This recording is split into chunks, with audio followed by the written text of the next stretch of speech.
was a dark and stormy night, nor'easter rolling in. It's a long 12 hours, the power's out again. I pray for inner strength and that we don't lose no lives. Just another day in the first responder's eyes. Half a cup of coffee's gone, the first run comes in. A car slid off the road, there's a family trapped within. My heart beats like a hammer, I can barely catch my breath. I'm thinking the worst and hoping for the best. Yeah, we ain't superheroes, we're just ordinary people trying to make a difference, and the first on every scene. It's a heavy, heavy burden to carry all this burden when you can't unsee the things you've seen. It keeps going on.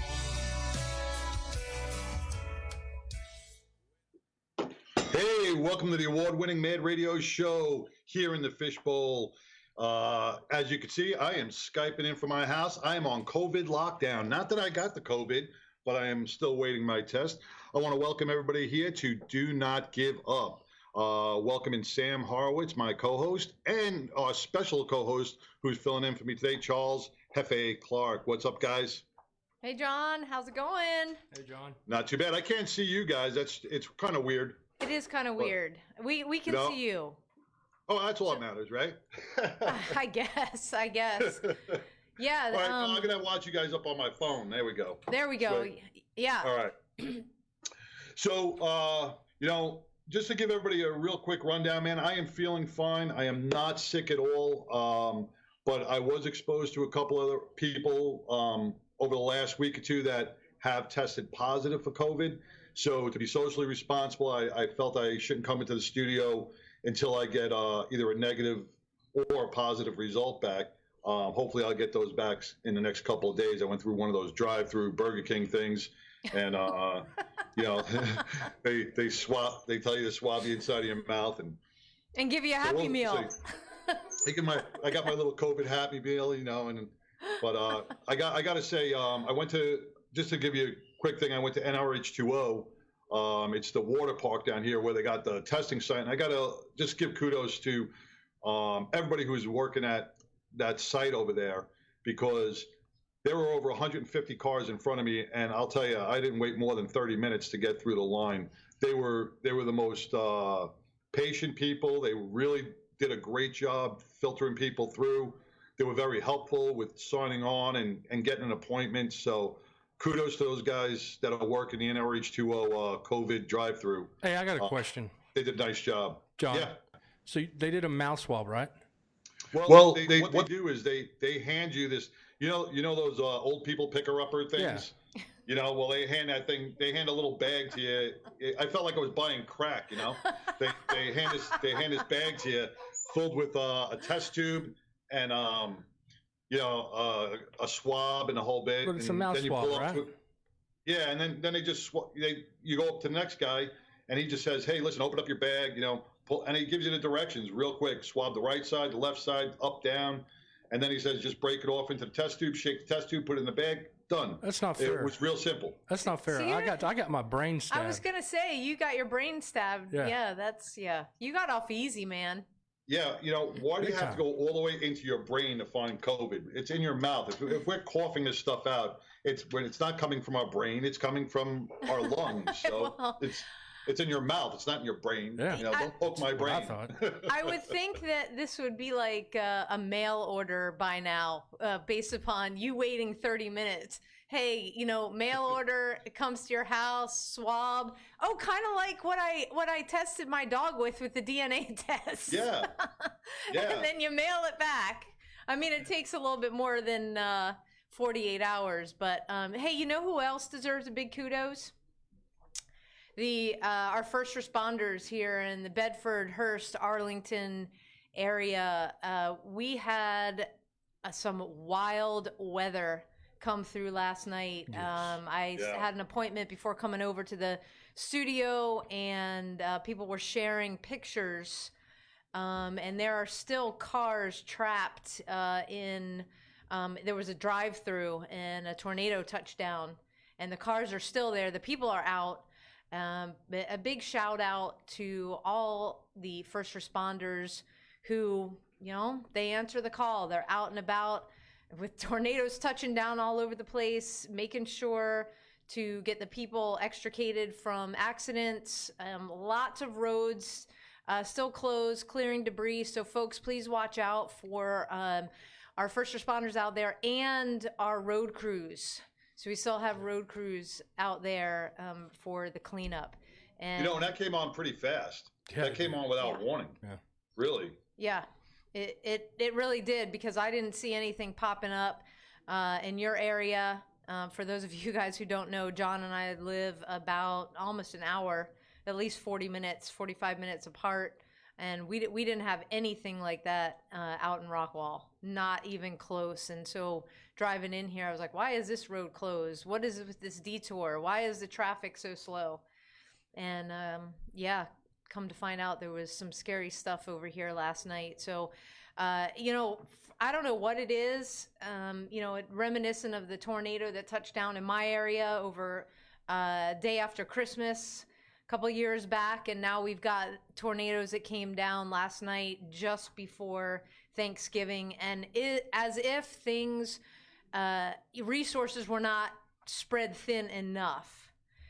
John, you have been doing something that has been so meaningful, and not only for me personally, but a lot of people, including some folks that I met today that follow you and follow me on Facebook, that have said your posts about today is not the day to give up has really impacted them. This time of year, it's not happy for everybody. It's can be a struggle. It brings back memories if you've suffered traumas during this time. And so why don't we kind of dive into that and talk about that a little bit, because we, and I do say collectively we, because Chief sitting across from me here, he is in the inner circle. Not only has he been through his own stuff, John, like you and I have, it's a family that we're creating. It's a network that we're creating, and folks need to know that they are not alone in this. I just got off doing it's pre-recorded. It will be released in December, a workshop for one of our partners, Frontline Crisis Response Solutions. Shout out to Shahidra and Kathy for putting this together, this education, how to deal with the stress in the midst of a pandemic and beyond. And one of, also First Responder Fridays with Conrad Weaver. Hey, Conrad, shout out to you. We are cut, John, you say it, we're cut from a different cloth. All right. Right. And you see the shirts, blessed are the peacemakers. And it's been a very interesting, I get very introspective around this time. I'm paying a lot more attention to my emotions, being very curious as to, why this is coming up or why I feel this way. Sam, why are you so mad? That's one I can ask almost every day. But I've been on this journey. It's a 12-part podcast. For those of you who do not know Dr. Jordan Peterson, he's a huge, huge friend of law enforcement community. He resides in Canada. But he's been on Jocko podcast. He's done a lot of different podcasts, Joe Rogan. And he said something the other day as part of this podcast that I grabbed a hold of it, and I have been putting it out there.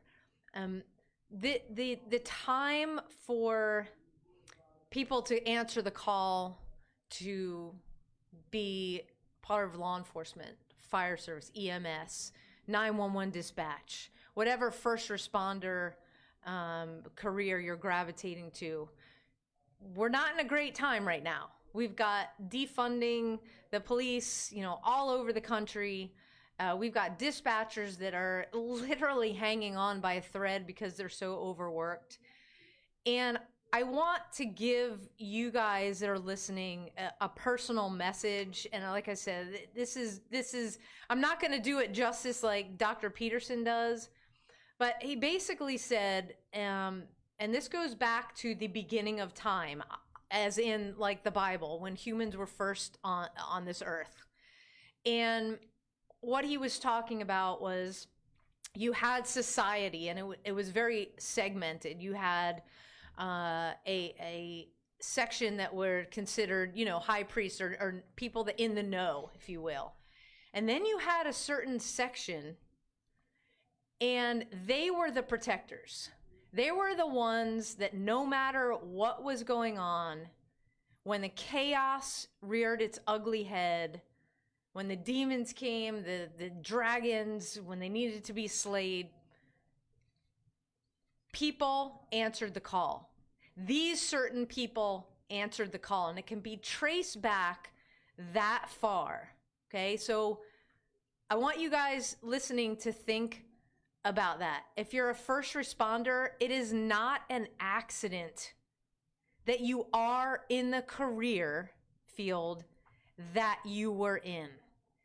Call it divine providence, call it divine bloodline. I don't know. It still gives me chills as I'm talking about it. You are exactly in the place that you should be in. You were born onto this earth to do exactly what you're doing.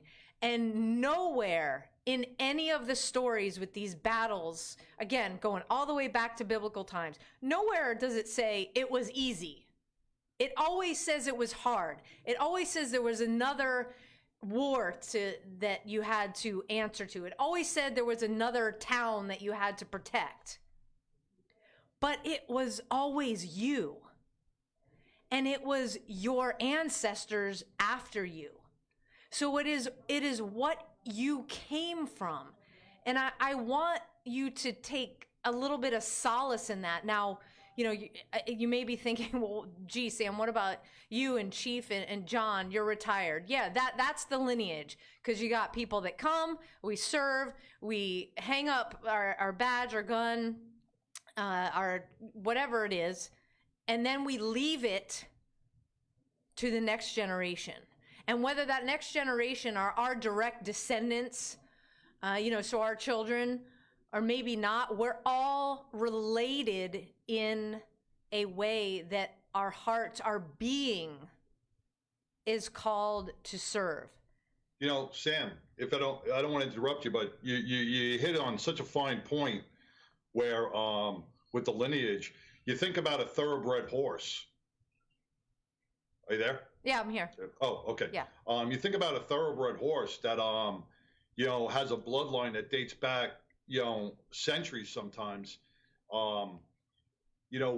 are the same way, and you bring it up that, warriors back in biblical times, they could be our ancestors. They could be part of our lineage that, we are cut from that cloth, and it's just in our souls, because who would be stupid enough to run a gunfire? Come on. Who is stupid enough to go running into a burning building? It takes a certain person to lay down your own life for the life of a stranger. And, there are people that will protect their families. There are people that will protect, their inner circle. But it, Chief knows it, that if we're in a parking lot of a CVS and we see something going on, we're ready to lay down our life for whose life's being threatened. We're ready to give up our lives for somebody else. Now, call it crazy, call it insane, but it's, I call it, like you said, it's a calling. It's something that's in your blood. It's something that will never go away. Yeah, and that's the thing. It's something that never does go away. And so here we are, the three of us here tonight, and we have joined together to help those who serve. Okay, and it is about understanding that, hey, we have walked where you are, so you are absolutely not alone in this journey. And Chief, you and I talked about this, the complete mind screw that post-traumatic stress and the repeated exposures to trauma. Okay, great, Sam. You tell me I'm not alone. Why do I feel so alone? That's the mind screw. That's what the PTS brain does. All the chemicals, all the hormone dumps, we're in fight or flight every single day. We don't know how to turn it off. And that's the confusing part. It's navigating those waters that when you hear you're not alone, yet you feel so alone and so isolated. We want you to know that we hear you, because you guys are responding to John's posts. So we hear you, we see you, because there's a picture attached to your post. And we ask you to find the courage. You're in the job that you are in because you possess the utmost courage that God has given you. Okay? Find the courage to talk to somebody. It doesn't have to be somebody at your job. It doesn't have to be somebody at your department. It can be your best friend. Maybe your best friend's not in law enforcement. If you've been in long enough, it probably is. But start a conversation, and it can be as easy as, hey, I'm having trouble sleeping, or God, I had a shit day yesterday. And I know Chief's here, he's nodding his head. Please chime in here and kind of drill down on what I'm talking about. What I tell people all the time is, post-traumatic stress for a single trauma for people is horrible. And the way it affects them the rest of their life and can make life hell for them. Now, taking into consideration cumulative post-traumatic stress, which is what usually law enforcement, first responders, firefighters end up dealing with. It's accumulation. I saw a study the other day that said the average person will witness 2 to 3 traumatic events, in their lifetime, and your average police officer will witness 800 or more traumatic events in a 20-year career. So just imagine that's the level that you're dealing with after you've been in the business, whatever, fire, police, EMS, nurses, detention officers, dispatchers, everybody. That accumulation, it's what makes it so intense. And yeah, you got to let your wall down, which is what I had to do, and reach out and let people help you work it, because God knows I tried to work on it myself and it didn't work. Yeah. Didn't work. And it took me finally letting that wall down and realizing that it's just not something I can do on my own, and listening to a voice of reason, which happened to be another police officer friend of mine, that said, "Hey, stupid, this is what you're That's a term of endearment, by the way. Yeah, stupid. Yeah, that's what we talk to each other. Yeah. And he's like, you need help, and it was just kind of like a boom. This is what I'm dealing with. Maybe I do need help. And then I look back at all the things I've been doing, the horrible path I'd taken, and it was made the decision, and that's what I did was reaching out and talking to people. So that's what you need to do is let people help you. It's not weakness. That's the problem with this. The stigma is, guys, especially, police officers are worse about it. If you ask for help or admit you're hurting, it's weak. Right. No, it's not weak. It's, warriors bleed. Warriors can get hurt. Anybody can get hurt. You're not impenetrable. And sometimes you've got to ask for the help. But see, I agree with that point, and you hit on another good topic, where when you turn around, warriors bleed, right? Mm-hmm. So if I got shot out on a street, yeah, I would ask for help. Yep. Right? Because that's a visible wound. Yep. We fail to ask for help because the wound is not visible and Exactly. people don't understand it. You know, it's like when you see somebody in one of those friggin' remote control carts going into Walmart and you see that they, you know, hey, they look pretty young. They look, you know, they don't look like anything's wrong with them. But you know what? They may have an underlying condition that we don't see, so we judge. Yeah. And that's how we got to smash that stigma. We got to stop judging people on the non-visible wounds. On the, you know, the wounds go deep. And like you said, just because you don't see blood doesn't mean that you ain't wounded bad. Exactly. Yeah, and I talked about this, You know? John. You brought up a great point on Monday during the recording, is that, you know, we people can see Chief has, you know, all his thin blue line stuff on. I have mine. John, you're behind. I got mine on. You got yours with the shit show thing. Just might be throwing people off. I got to take my H up. My H keeps falling. Oh, okay. So it's the sit show. What? Yeah, it's Which H? My sign's got a lisp. There you go. There you go. So, you know, we talk about this unbroken blue line, the thin blue line, this path that we are on throughout our career, and the term "I got your six," so I got your back. You just said it. If you're shot, if you go down, car wreck, whatever it is, somebody's always got your back. And we need to carry that forward in law enforcement while we're on the job, because it is a wound, even though it's not visible. You know, Jeff Freeman made a great point, and Chief, you did right before we started the show, that people can see that you've gotten off the path. Okay, so actually what it is visible, it's just you have a blind spot to it. You know what I'm saying?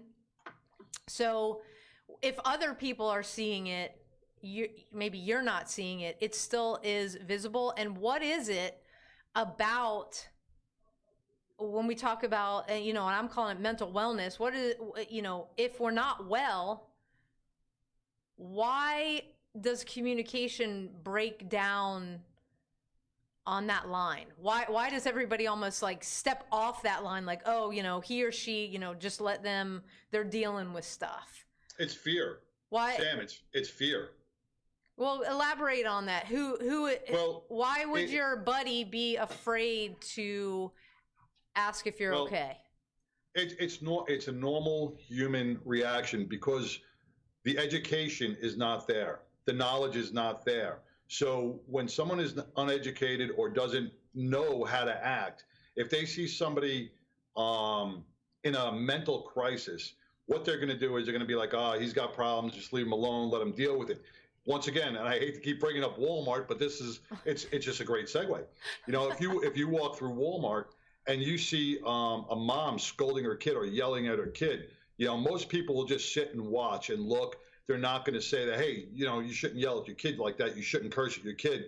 You're not going to interfere with a parenting issue. You're not going to interfere if a husband and wife are arguing. You're not going to go over and say, hey, you shouldn't call her that. You're not going to do that.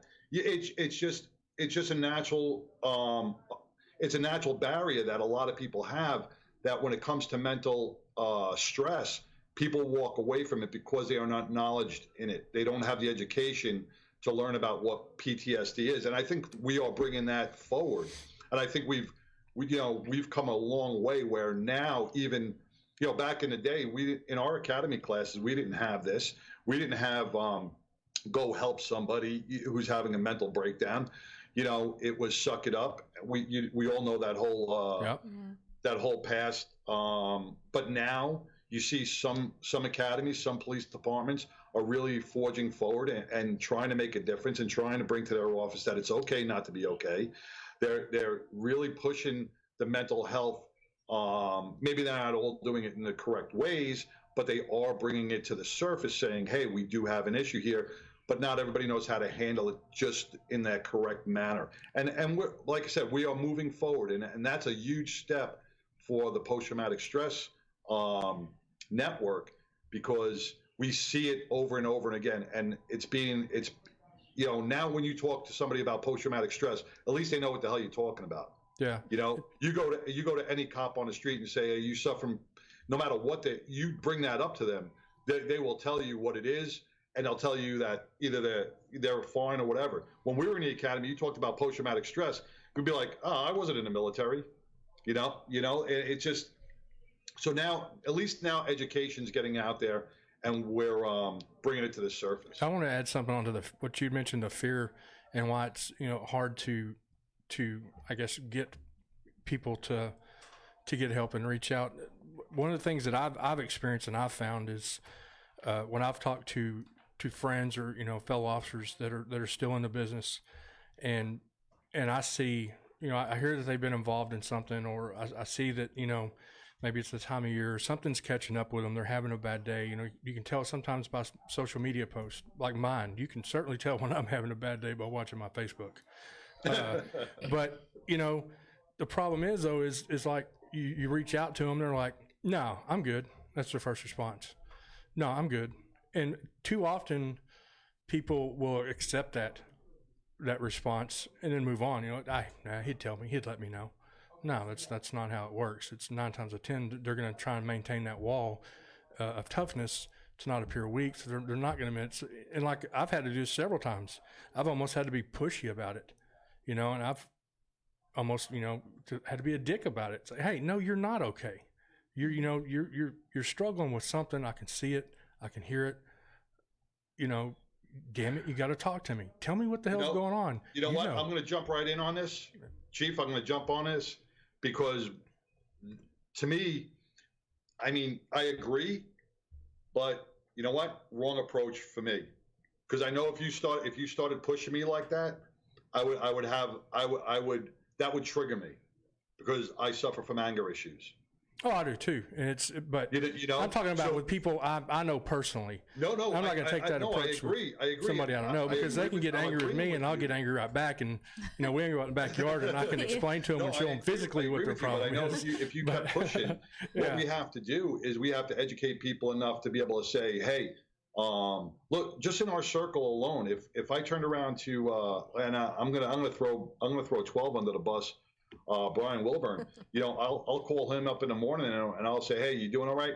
And he'll immediately open up to me because he feels comfortable. He'll be like, hey, no, bro, you know, the monsters, you know, visited me last night. I didn't sleep well. And we'll talk for 15 minutes. But he has that level of confidence in me, and I got all that trust that he can open up. Same with you, Chief. You know, me and you spoke the other day. You told me some things, and we discussed it a little bit.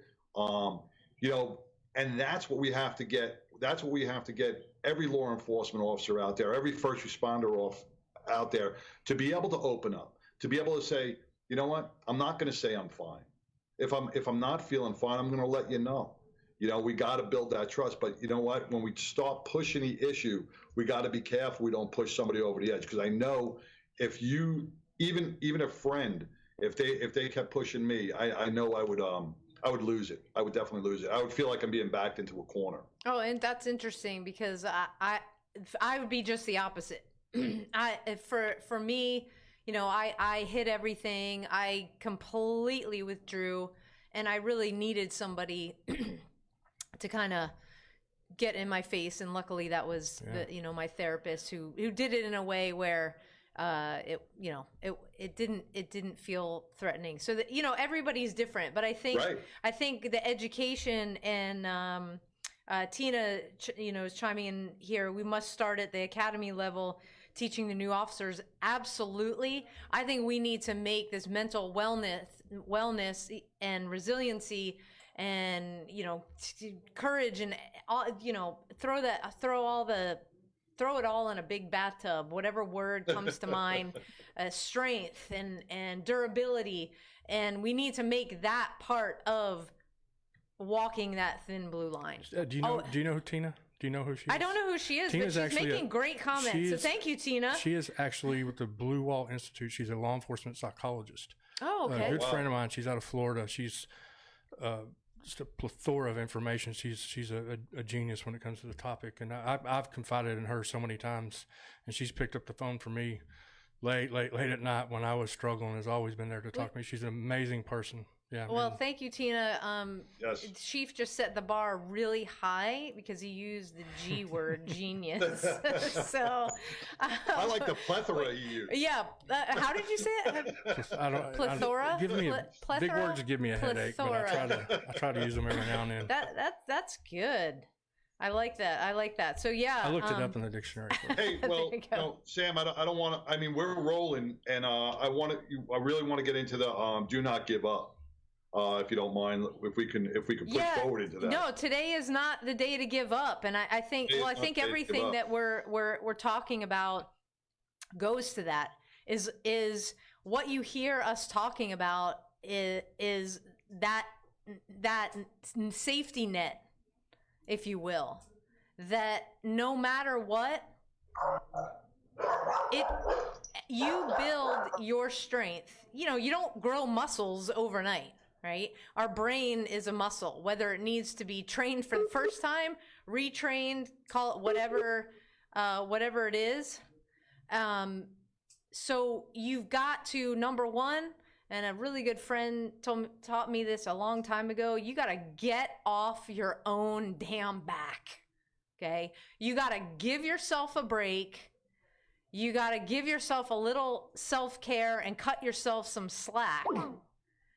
And what I mean by that is being and recognizing at the same time that you are not okay, but it doesn't mean just hammering away and trying to push through and telling yourself, oh, I just need to get some sleep. I'll be fine tomorrow, because we all know what fine means, right? Yeah.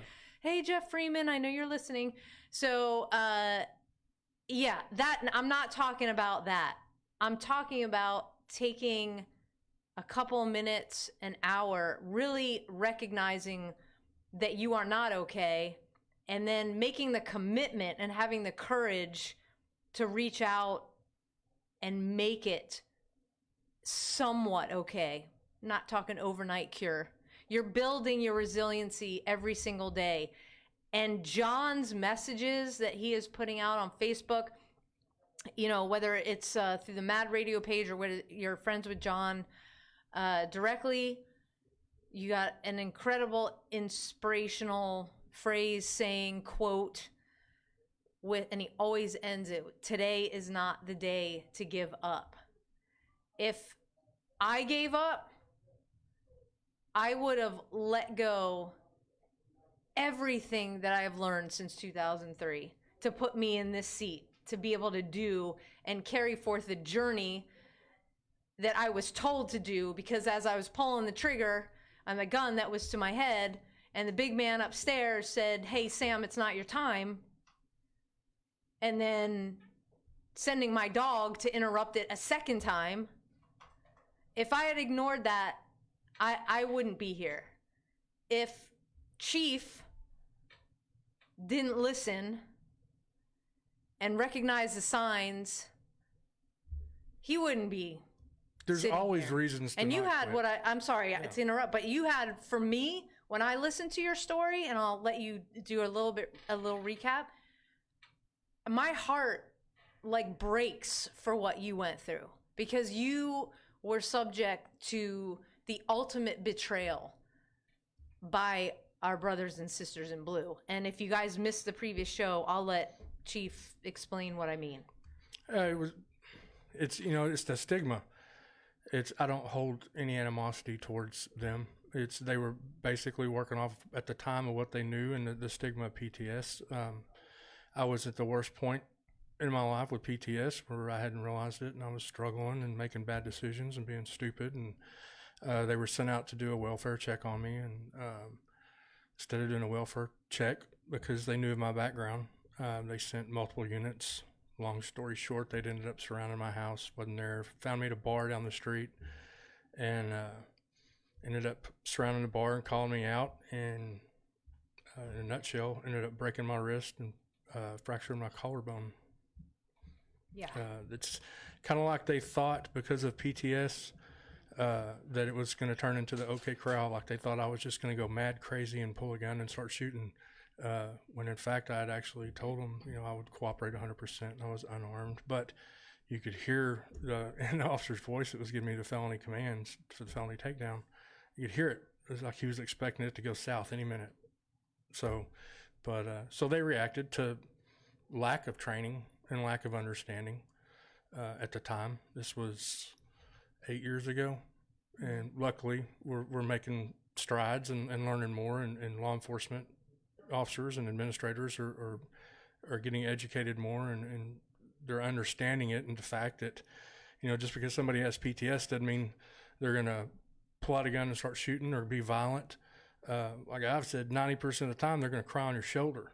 They're going to break down. They're not going to be violent, but that's all part of, like John says, and the whole idea of this thing is reducing the stigma, right? And increasing education and awareness, and getting help for those out there that haven't got it yet. Yeah, wow. And for John, he may be back with us by audio. I'm trying to call. I'm trying to Skype right back in. I heard the dogs, so that's a trigger for John. The dogs just wanted to chime in, but for John, 10 years. Am I back in? Yeah, is he back in? Okay, yeah, you're back on. So yeah. John, for you, it was 10 years before you got a clear understanding as to what was going on, why so many TVs, computer screens, walls had physical damage to them. Yeah, and you know what? For those 10 years, everybody around me saw it. Everybody saw me go down that rabbit hole. Everybody saw the self-destruction. But no one knew how to approach. No one knew how to. They were like, and they were like, you're being a dick. Or they would just shy away. It was never or they were saying it and I didn't see it, or I didn't hear it because I was such in a bad spot. Yeah, but the whole thing is you didn't give up. I mean, eventually what people were saying got through to you. You tried to change. You tried to make tomorrow better. And so today is not the day to give up. What we do, what the three of us do now, I would say is it can be stress inducing, different kinds of stress. And it can be exhausting. It can be tough. And we are a reminder, to ourselves, just like those posts every day that, hey, we've got hopefully not an eternal road ahead of us, but we have got a challenging road ahead of us, a road that we are not going to give up on, because there are too many of us each year that continue to take their own lives. Way too many. And we know that through our networks, we have the answers. It's just getting the first responders to feel that burn inside of them, to just reach out. And like I said, it's so much harder if you're in a department that doesn't support mental wellness. Okay, and it's apparent. Right. You'll know. You got to reach outside your department. There are so many resources there that are 100% confidential.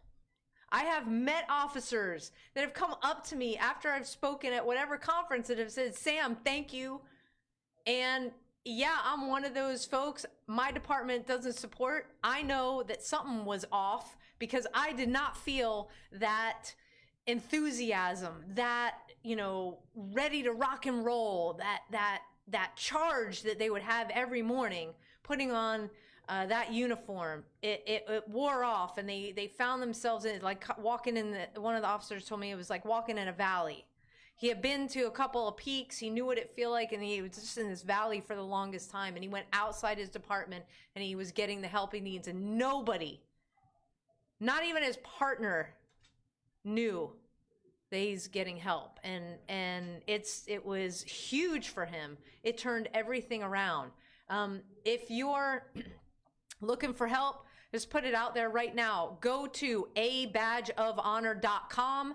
Scroll down on the page. There is a big list. Yeah, a plethora of our partners, and they are coast to coast. So wherever you're listening, we got you covered.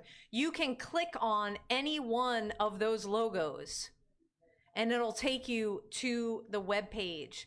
And those web pages have contact numbers, or what's now come out are these live chats where you can talk to somebody immediately. Okay, so we want you to know that we totally understand that you've got a huge network, that we are right there with you, and today is absolutely not the day to give up. And two, people need to understand that when you can't give up, but when you give up, you also got to consider what you're doing to the people around you. Too many times I've talked to widows of police officers that have committed suicide, the children of officers that have committed suicide. It's you're not ending, you're ending the pain and the struggle for yourself, but you're passing it on to your loved ones. At the beginning of my struggle with PTS, I was sticking a pistol in my mouth every night for almost, a year until I finally got help. But the one main thing that kept me from pulling that trigger was my kids. Right at that point where I was ready to put pressure on the trigger, maybe God was sending it to me, I don't know, but I would immediately start thinking about my kids, and that would end it for the night right there.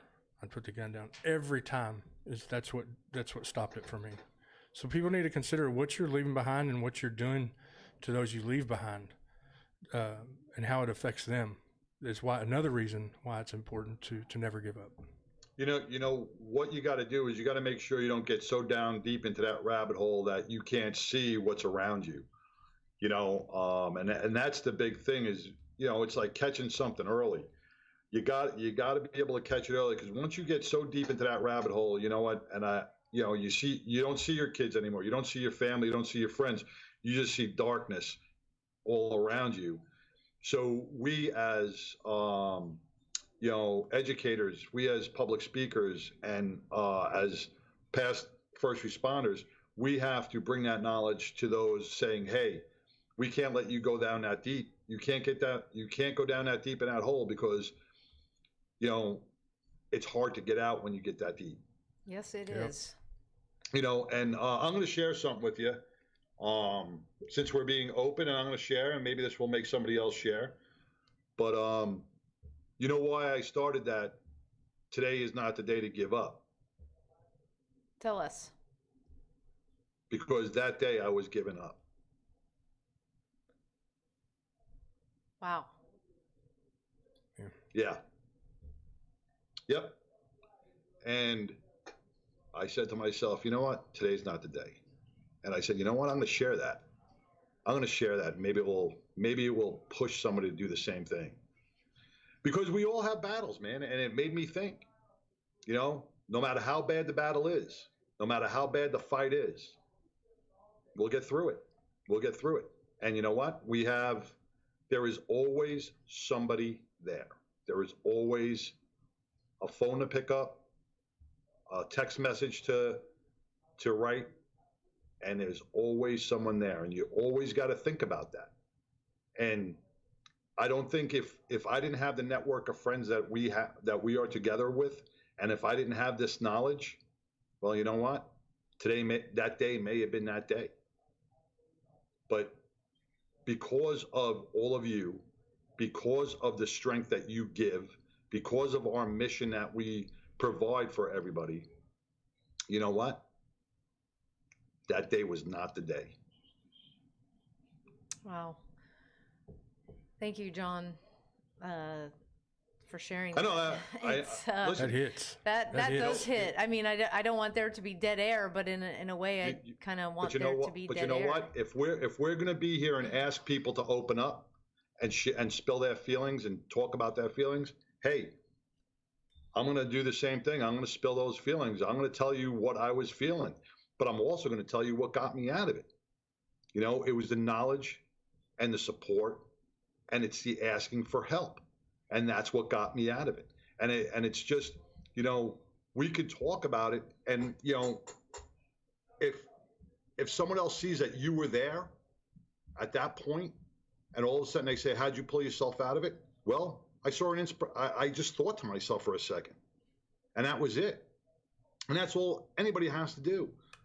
Think about something else for that split second. Put your mind into another, look at a tree, look at a leaf. Sam, you put those inspirational sunsets, you and Steve, every morning. Yeah, sunrise. That would be sunrise. The sunrise. In the morning, sunrise, Sunrise.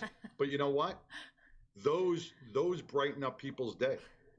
Those little things, man. It's those little things. Get away from the negativity. Get away from the politics. Get away from the news. Get away from all that stuff for a little bit, and just look at the positive stuff that's around you. You'd be surprised how much positivity is around you.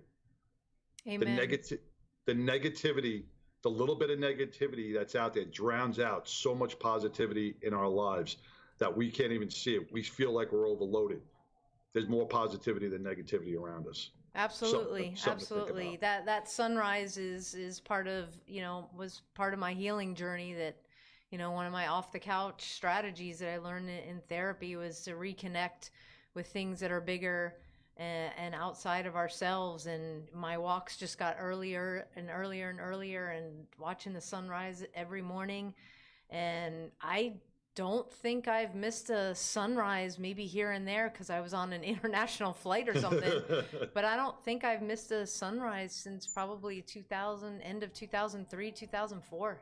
But what's good about what's good about your pictures, Sam? What's that? And if you really look at them, some of your sunrises are beautiful. The sun is over Lake Ray Hubbard. It's gorgeous, right? Mm-hmm. Some mornings it's raining and it's cloudy. You know what? That's just like life, man. But you know what? Those clouds clear up for the next day, and the next day you share a beautiful sunrise. Yeah, the sun's always shining. That's how I look at it. And maybe, Mom Nature has her own plans, but the sun always rises. You may not be able to see it, but it is absolutely there. And, you can train what you've been talking about, this optimism. And it's something that I'm looking at the time. It's something that we're going to be talking about, John. Yes. And Chief, as part of our first responders workshop. So we have got a badge of honor with Jeff Freeman and John Edmondson. We will be in Garland, and this workshop is for current first responders. So you have to be on the job. So what you want to do is you want to go to abadgeofhonor.com. Scroll down to events. You'll see it says click here to register. You'll have the registration link. You can sign up. Now, we are limited to 30 spaces, and those spaces are starting to fill up. So if you are a first responder, if you're listening and you know a first responder, you need to tell them about this. Okay. They have T-Cole credits as well. You get 8 hours of T-Cole credit. It is all day. We are feeding you from morning till the afternoon. You will have food. We have incredible sponsors. We have incredible people that are going to share with you. One thing that I love about what I do with John and Jeff and John is we make you a promise. You will not walk out of that workshop without having resources in your hands and the people there to start a conversation with if you wish.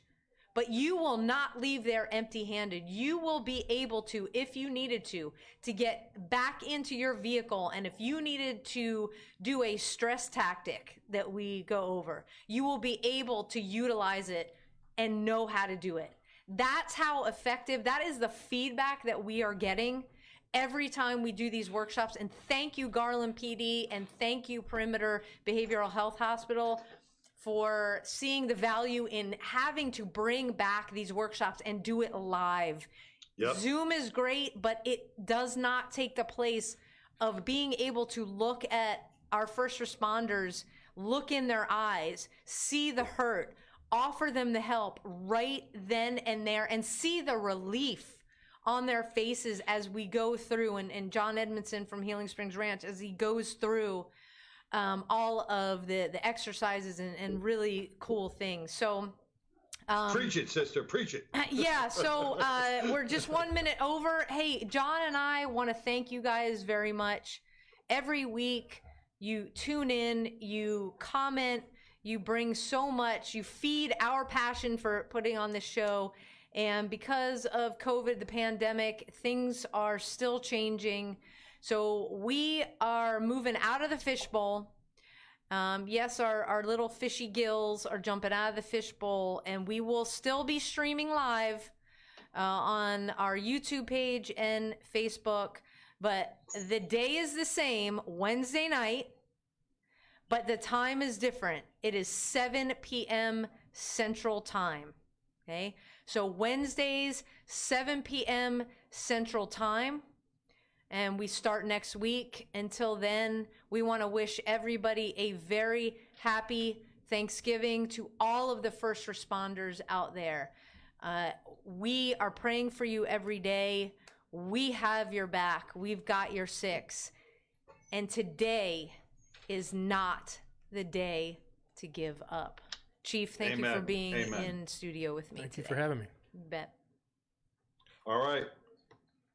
With that, John, any? God bless everybody. You know, once again, thank you, everybody, and keep up the good fight. And we will keep providing the information, the resources, and building our network. I'm glad to have Charles Hefe on board with us now. That's one more tool in our toolbox, and another set of eyes to help save a life. So keep making a difference. Thanks, everybody. God bless.